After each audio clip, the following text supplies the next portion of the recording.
नमस्कार, मैं विष्णु शर्मा आप सभी का आपके ही अपने चैनल विष्णु एडीपी में हार्दिक स्वागत करता हूं।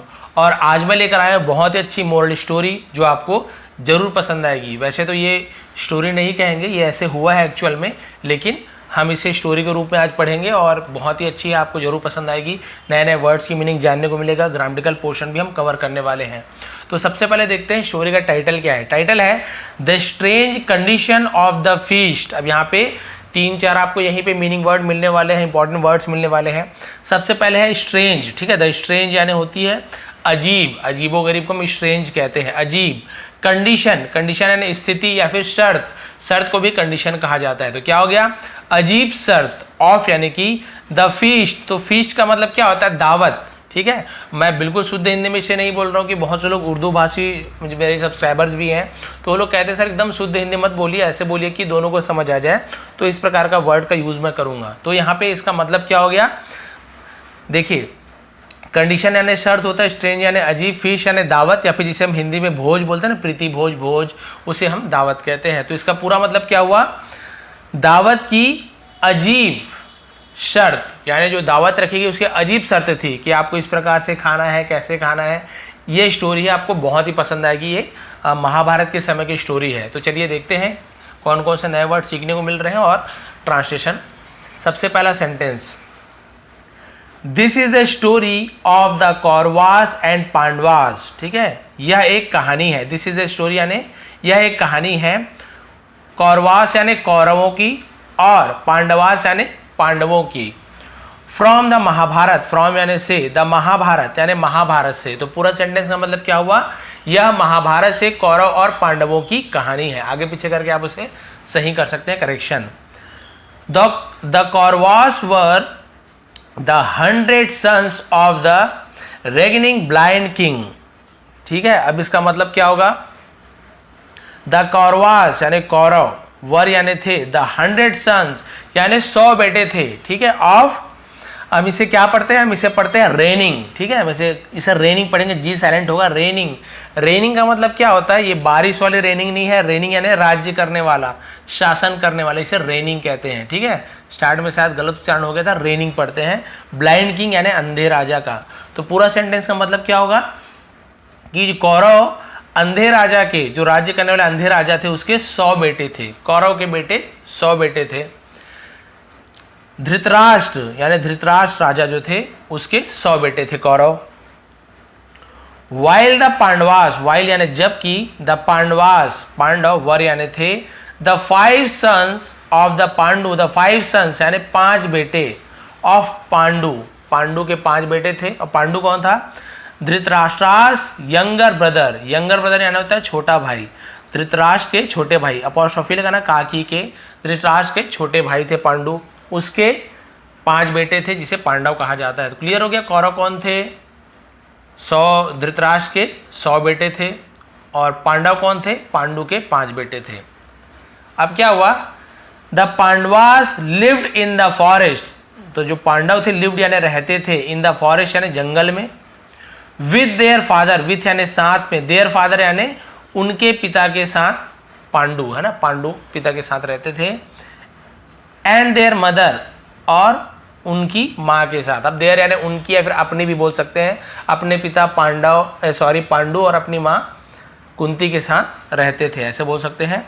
एंड माद्री, और माद्री यानी कुंती और माद्री 2 पत्नियां थी उनकी, तो उनके साथ रहते थे। अब क्या हुआ, but when Pandu and Madri died, लेकिन जब पांडु एंड माद्री डाइड यानी जब पांडु उनके पिता और माद्री उनकी एक और माँ थी, वो उनका देहांत हो गया, वो मर गई, है ना, ऐसे बोल सकते हैं। तब क्या हुआ, they came back with their mother Kunti, they came back, वे वापस लौटे, केम बैक यानी वापस लौटना, ठीक है, विथ यानी साथ में, देयर मदर कुंती अपनी माँ के साथ वापस लौटे। तो जब पांडु और माद्री की जब मृत्यु हुई, ठीक है, मृत्यु हुई ज़्यादा अच्छा होगा, तो वो अपनी माँ कुंती के साथ, अब वही कुंती बस बची थी, उनके साथ वापस लौटे। To the palace of their uncle, to the palace, palace यानी होता है महल, ऑफ देयर अंकल यानी उनके अंकल, चाचा जी, वैसे तो बड़े पिताजी हम बोलेंगे उससे, तो अपने चाचा या फिर बड़े पिताजी बोलते हैं, अंकल लिखे हुए इंग्लिश में, उनके घर पहुंचे। किंग धृतराष्ट्र, जो कौन थे, राजा धृतराष्ट्र। पूरा सेंटेंस कंप्लीट हो गया। राजा धृतराष्ट्र के महल पहुंचे। दो देवर कजन, ठीक है, दो हालांकि या फिर जबकि, ठीक है, देवर यानी वे थे, क्या थे वे, कजन थे। इसे बहुत से लोग कॉसिन्स ऐसे पढ़ते हैं, लेकिन एक्चुअल प्रोनाउंसिएशन इसका क्या, कजन। जैसे हम कजिन कजन ऐसे बोलते हैं, यानी कजन मतलब क्या था, चचेरे भाई, यानी चाचा के लड़के। भाई तो बोलेंगे लेकिन वो चाचा के लड़के हैं। अपने भाई हैं तो ब्रदर बोल देते हैं हम लोग, लेकिन चाचा के लड़के, बड़े पापा के लड़के, उसे हम कजन कहते हैं। तो हालांकि वे चचेरे भाई थे। The Pandavas were often, the Pandavas were often यानी अक्सर, ठीक है, टीज्ड एंड हैराज। टीज्ड यानी होता है छेड़ना, हैराज का मतलब होता है उन्हें प्रताड़ित करना, उन्हें कष्ट देना, उन्हें दुख देना, परेशान करना। By the Kaurava children, by यानी द्वारा, द कौरवा चिल्ड्रन यानी कौरव चिल्ड्रन, कौरव बच्चों के द्वारा पांडवों को हमेशा तंग व परेशान किया जाता था, ठीक है। The grandfather of the Pandava, the grandfather यानी दादाजी, ऑफ द पांडवास यानी पांडव के दादाजी, एंड कौरवास यानी पांडव और कौरव के दादा, वॉज भीष्मा, भीष्म थे। ये सगे दादा नहीं थे, दादा बोलते थे, वो तो दादा अलग अलग थे। तो उनके जो दादाजी कौन थे, भीष्म थे। अ लर्न मैन, लर्न यानी पढ़े लिखे, शिक्षित, बुद्धिमान, उसे हम लर्न कहते हैं, man. As well as an, इसके अलावा एज वेल एज यानी और वो क्या थे, an excellent warrior. Excellent warrior मतलब होता है उत्कृष्ट, वॉरियर यानी योद्धा, महान योद्धा बोलते हैं, जो सबसे अच्छे योद्धा को हम एक्सीलेंट कहते हैं। क्लियर हो गया। तो एज वेल एज का मतलब होता है साथ ही साथ। तो एक बहुत ही बुद्धिमान व्यक्ति थे, शिक्षित व्यक्ति थे, उसके साथ ही साथ वो एक उत्कृष्ट योद्धा भी थे। ही ट्राइड टू इंश्योर, है ना, उन्होंने क्या की, ट्राइड यानी कोशिश की, टू इंश्योर, इंश्योर यानी सुनिश्चित करने की, पक्का करने की, दैट की द पांडवा चिल्ड्रन, कि जो पांडव के जो बच्चे थे, ठीक है, were brought up, brought up का मतलब क्या होता है, परवरिश होना, यानी उनकी परवरिश कैसी हो, in a fair manner, fair manner यानी बहुत अच्छे ढंग से। उनकी पूरी कोशिश थी कि पांडव के जो बच्चे थे उनकी जो परवरिश थी वो अच्छे ढंग से हो। इन धृतराष्ट्रास रेन, इन यानी में धृतराष्ट्र के, रेन यानी होता है शासन, धृतराष्ट्र के शासन में पांडव की जो परवरिश थी बहुत अच्छी। परवरिश यानी क्या होती है, उनकी हम बोल सकते हैं उसे देखभाल, उसे हम परवरिश कहते हैं, ठीक है। तो भाई उन्होंने पालन पोषण, जिसे हम कहते हैं परवरिश को। अब क्या हुआ, he also made attempt to foster unity among the Kauravas and Pandavas, ठीक है। ही ऑल्सो मेड, वो हमेशा मेड यानी करते थे, क्या करते थे, अटेम्प्ट, अटेम्प्ट यानी किया करते थे, to foster unity. Foster unity का मतलब क्या होता है, पोषक तत्व जो होता है ना, बहुत ही अच्छे अच्छे भोजन जिससे ताकत मिलती है, फोस्टर यूनिटी, उसकी क्या करते थे, अमंग यानी बीच में, यानी ज्यादा लोगों के बीच में अमंग बोलते हैं, दो लोगों के बीच में हम उसे बिटवीन कहते हैं। अब कौरव पांडव तो बहुत से लोग थे, तो इसलिए अमंग का यूज किया गया है। बहुत से लोगों के बीच में तो हम अमंग का यूज करते हैं, दो लोगों के बीच में तो बिटवीन का यूज करते हैं। कौरवास एंड पांडवास, कौरव और पांडवों के बीच में वो हमेशा पोषक तत्वों के जो भोजन होता था, दावत जिसे कहते हैं, वो हमेशा करते थे वो। वंस, एक बार, यानी अच्छा अच्छा खाना खिलाते थे। एक बार he asked for a wonderful feast, asked उन्होंने, आस्क यानी होता है कुछ चीज करने के लिए कहना, ठीक है, for a wonderful feast, wonderful यानी होता है बहुत ही अद्भुत, बहुत ही बढ़िया, बहुत ही अच्छा, फीस्ट यानी दावत, टू बी ऑर्गेनाइज्ड, ऑर्गेनाइज करना यानी हम उसे क्या कहते हैं, व्यवस्था करना, ठीक है, ऑर्गेनाइज करना, फॉर द 105 चिल्ड्रन, 105 बच्चों के लिए, 100 कौरवास एंड 5 पांडवास, यानी 100 कौरव और 5 पांडव, तो 105 हो गए। तो उन्होंने ऑर्गेनाइज की, उसकी व्यवस्था की। The children were dilated, the children यानी बच्चे, वर यानी थे, डिलाइटेड यानी बहुत प्रसन्न थे, बहुत खुश थे, उसे डिलाइट बोलते हैं, ठीक है, dilated. On the day of the feast यानी दावत के दिन, ऑन द डे यानी होता है पर, है ना, उस दिन पर, उस दिन ऐसे, दावत के दिन। ही आस्क्ड, उन्होंने कहा, ठीक है, आज यानी कुछ चीज करने के लिए कहना, पूछना भी होता है। ऑल द चिल्ड्रन, सभी बच्चों से कहा, to be seated, to be seated यानी बैठने के लिए कहा, एट देयर प्लेस, एट यानी पर, देयर यानी उनके, प्लेसेस यानी होता है जगह, उनके जगहों पर बैठने के लिए कहा, सीट पर बैठने के लिए कहा। After they were served, after they were served यानी उन्हें परोसे जाने के बाद, ही अनाउंस्ड, उन्होंने घोषणा की, दैट की, they could begin to eat, they could यानी वे कर सकते हैं, कुड यानी कुछ चीज कर सकना, ठीक है। बिगिन टू ईट यानी बिगिन यानी शुरुआत करना, शुरू करना, यानी खाना खाना वो शुरू कर सकते हैं। उन्होंने कहा दावत लग गई भी, अब खाना शुरू कर सकते हो। बट लेकिन देयर वॉज अ रूल, ठीक है। यहाँ पे क्या है, देयर यानी यहाँ नहीं बोलेंगे, केवल ये सब्जेक्ट के रूप में यूज किया गया है। अ रूल, लेकिन एक नियम थी, एक रूल था। क्या रूल था? They had to follow, they had to यानी कुछ चीज करना पड़ा, उसे हम हैड टू का यूज करते हैं। कुछ चीज करना पड़ता है तो हम हैव टू या हैज टू का यूज करते हैं। कुछ चीज करना पड़ेगा तो हम विल हैव टू का यूज करते हैं। तो ये अलग अलग ग्रामेटिकल पोर्शन है। हैड टू यानी उन्हें करना पड़ा, तो उन्हें क्या करना पड़ा? फॉलो यानी उनका अनुसरण करना यानी मानना पड़ा। तो भाई एक रूल थी, एक नियम था जो उन्हें करना पड़ा, मानना पड़ा। क्या रूल था? दे हैड टू ईट, उन्हें खाना पड़ा विदाउट, उन्हें कैसे खाना था? Without bending their hand, without यानी के बिना, बेंडिंग यानी मोड़े बिना, ठीक है। हैंड्स अपने हाथों को, एट द एल्बो, अपने हाथों को, एल्बो यानी क्या होता है, हम उसे क्या बोलते हैं? एल्बो को, आपका जो एल्बो आप सभी को पता है, जैसे हाथ है तो यहाँ पे आपका जोड़ होता है, उसे हम वहां पे एल्बो कहते हैं। क्लियर हो गया? कोहनी, जिसे कोहनी कहते हैं। अब मेरा हाथ यहाँ पे दिख नहीं रहा है, यहाँ पे क्योंकि जूम किया हूँ इसलिए, तो आप समझ गए। मान लीजिए हाथ है तो ये कोहनी से यहाँ से मोड़ना। तो उन्होंने कहा कि भैया आप अपने कोहनी को, अपने एल्बो को बिना मोड़े आपको भोजन करना है। इन्होंने ऐसा रूल रख दिया कि आपको क्या खाना था? बिना हाथ को मोड़े, समझ लीजिए, आपको बिना कोहनी को मोड़े आपको खाना था, ऐसा रूल रख दिया उन्होंने। अब क्या हुआ? अब यहाँ पे अच्छे से सेट कर देता हूँ। हाँ ठीक है। अब देखिए, द चिल्ड्रन वर सरप्राइज्ड, तो बच्चे क्या थे? हैरान थे। टू हियर दिस यानी ऐसा सुनकर, भाई बिना हाथ मोड़े कैसे खाएंगे हम लोग? हाथ तो बिल्कुल ऐसे सीधा सीधा होगा, तो ऐसे मुंह में हाथ कैसे जाएगा? वो तो मोड़ते ही नहीं बनेगा। हाउ वॉज इट पॉसिबल, ये कैसे संभव है? ये कैसे संभव था? वॉज यानी था। They said thinking of a solution, they said वे बैठ गए, थिंकिंग यानी सोचते हुए, ऑफ सॉल्यूशन उनका हल ढूंढ करके कैसे करके खाएं। वाई, जबकि द डिलीशियस आरोमा टेम्पटेड देम, द डिलीशियस आरोमा, डिलीशियस यानी होता है स्वादिष्ट, आरोमा यानी उसकी जो सुगंध होती है ना, खुशबू। टेम्पटेड यानी आकर्षित करना, है ना, लालच देना। देम यानी उन्हें ललचा रही थी, उनका, वो लोग यही सोच रहे हैं, सामने खाना रखा है, इतना सुंदर सुंदर स्वादिष्ट भोजन, लेकिन इसे कैसे खाएं बिना कोहनी को मोड़े हुए?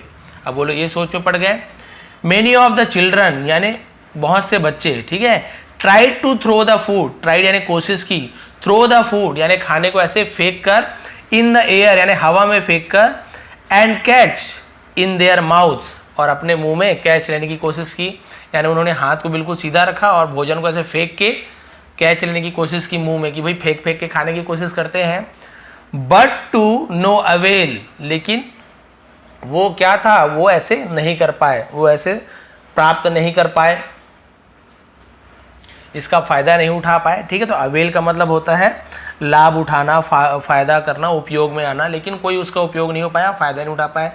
सम ऑफ देम, उनमें से कुछ, ऑल्सो अटेम्प्टेड यानी उन्होंने भी अटेम्प्ट किया, प्रयास किया, कोशिश की, to lie down, lie down यानी नीचे लेट जाने की, ऑन देयर स्टमक, ऑन यानी पर, देयर स्टमक यानी उनके पेट के बाहर, बोलते हैं पेट के बल बिल्कुल सीधा लेटने की कोशिश की, एंड ईट द फूड, और खाना खाने के। बोले ठीक है, हाथ नहीं मोड़ पाते तो क्या हो गया, हम पेट के बल लेट जाते हैं और मुंह से खाते हैं, डायरेक्ट सीधा बिना हाथ टच किए। विद देयर माउथ, देखिए अपने मुंह के सहारे, instead of using their hand, instead यानी के बजाय, किसके बजाय? ऑफ यूजिंग देयर हैंड्स यानी हाथों के उपयोग करने के बजाय, तो इंस्टेड यानी के बजाय, ऐसे होता है इसका मतलब। तो भाई हाथ का उपयोग करने के बजाय हम सीधा मुंह से ही खाते हैं, जानवर के जैसे झुक के। बट लेकिन दैट डिडंट वर्क ईदर, है ना, दैट डिडंट वर्क ईदर, तो इसका मतलब क्या होता है? लेकिन वह भी काम नहीं किया जो उन्होंने प्रयास किया। भाई एक दो चीज खा सकते हो, बड़े बड़ी चीज खा सकते हो, चावल दाल, है ना, जो भी सब्जी है रस वाली, उसे कैसे अच्छे से खा सकते हो। फाइनली, आखिरकार, दे टोल्ड भीष्मा, उन्होंने कहा, टेल यानी कहना, टोल्ड यानी कहा, भीष्मा यानी भीष्म से कहा, दैट की इट वॉज सिंपली इम्पॉसिबल, ये बिल्कुल भी क्या है? इम्पॉसिबल है, असंभव है। टास्क यानी क्या होता है? कार्य, ये असंभव कार्य है, भाई ये नहीं हो सकता, बिना हम कोहनी को मोड़े हम खाना खा ही नहीं सकते हैं। भीष्मा देन आश युधिष्ठिर, भीष्म ने तब आश यानी फिर कहा, है ना, युधिष्ठिर से कहा, हाउ ही वुड अटेम्प्ट, वो किस प्रकार से, है ना, कोशिश करेगा, दिस चैलेंज, इस चुनौती को किस प्रकार से एक्सेप्ट करेगा, चुनौती को उन्होंने 20 में से कहा भाई आप देखिए, युधिष्ठिर हैड अ सॉल्यूशन, तो युधिष्ठिर के पास एक हैड यानी था, एक हल था, यानी ये जो इन्होंने कोशिश की, लेकिन युधिष्ठिर जो पांडव के जो भाई थे, बड़े भाई थे, उनके पास एक सॉल्यूशन था, एक हल था। तो आप देखिए यहाँ पे क्वेश्चन पूछा गया है, what was the solution that Yudhishthira had, Yudhishthira के पास कौन सा हल था, भाई किस प्रकार से वो बिना कोहनी को मोड़े सीधा सीधा हाथ से खा सकते थे, उनके पास एक हल था। Why were the other unable to come up with a solution? Why, क्यों, were the other unable यानी दूसरे लोग अनेबल थे, ठीक है, असमर्थ थे, कम अप यानी आने की, विद अ सॉल्यूशन यानी सॉल्यूशन तक पहुंचने की, यानी उस हल तक नहीं पहुंच पा रहे थे, वो चीज़ नहीं कर पा रहे थे, क्यों, ठीक है। What is the moral of the story, इस कहानी की शिक्षा क्या है, क्या शिक्षा मिलती है। तो भाई ये 3 चीज़ का आंसर आपको देना है, तो पॉज करके आप सोच सकते हैं क्या आंसर होगा, लेकिन अभी मैं आंसर देने वाला हूँ, यानी जो इसमें आंसर लिखा है उसे आपको बताने वाला हूँ ट्रांसलेट करके। पहला सवाल का आंसर देखते हैं कि युधिष्ठिर के पास क्या सॉल्यूशन था कि हम बिना कोहनी को मोड़े सीधा सीधा कैसे खा सकते हैं। चलिए पहला क्वेश्चन का आंसर देखते हैं। यहाँ पे लिखा हुआ है कि भाई इनकरेज करता है कि आप खुद आंसर दो, लेकिन ये आंसर दिया हुआ है, चाहे तो आप अपने मन से सोच सकते हो। पहला क्वेश्चन का आंसर कि भाई क्या उसके पास सॉल्यूशन था, तो देखिए क्या सॉल्यूशन था। Yudhishthira used team work, Yudhishthira ने यूज यानी उपयोग किया, क्या उपयोग किया, टीम वर्क, टीम वर्क यानी मिलके काम करने का, उसे टीम वर्क कहते हैं। टू सॉल्व द प्रॉब्लम, इस समस्या को हल करने के लिए उन्होंने टीम वर्क का यूज किया, एक साथ मिलकर काम करने का प्रयोग किया। ही पिक्ड अप, उन्होंने पिकअप यानी उठाया, पिक्ड अप अ मोर्सल, मोर्सल यानी होता है निवाला, उसने एक निवाला उठाई, और फूड भोजन का एक निवाला उठाया। एंड फेड इट यानी उसे खिलाया, to the eldest Kaurava princes sorry, eldest यानी क्या होता है, बड़े, ठीक है, कौरव प्रिंस, तो जो कौरव राजकुमार थे उसके जो बड़े राजकुमार थे दुर्योधन सबसे बड़े थे, इसलिए एल्डेस्ट लिखा हुआ है, छोटा होता है यंगेस्ट लिखते हैं, ठीक है। तो उसने सबसे बड़े कौरव के जो सबसे बड़े राजकुमार थे दुर्योधन, उसे भोजन कराया। यानी कि देखिए यहाँ पे सामने मान लो दुर्योधन बैठे हैं, यहाँ पे युधिष्ठिर बैठे हैं, तो वो खुद नहीं खा रहे हैं, वो अपने हाथ को बिल्कुल सीधा रखे सामने वाले दुर्योधन को भोजन करा रहे हैं, बिना हाथ मुड़े, ऐसे उठाए और सीधा सीधा उन्हें खिला रहे हैं, उठा के सीधा खिला रहे हैं, हाथ नहीं मोड़ रहे हैं, हाथ बेंड नहीं कर रहे हैं।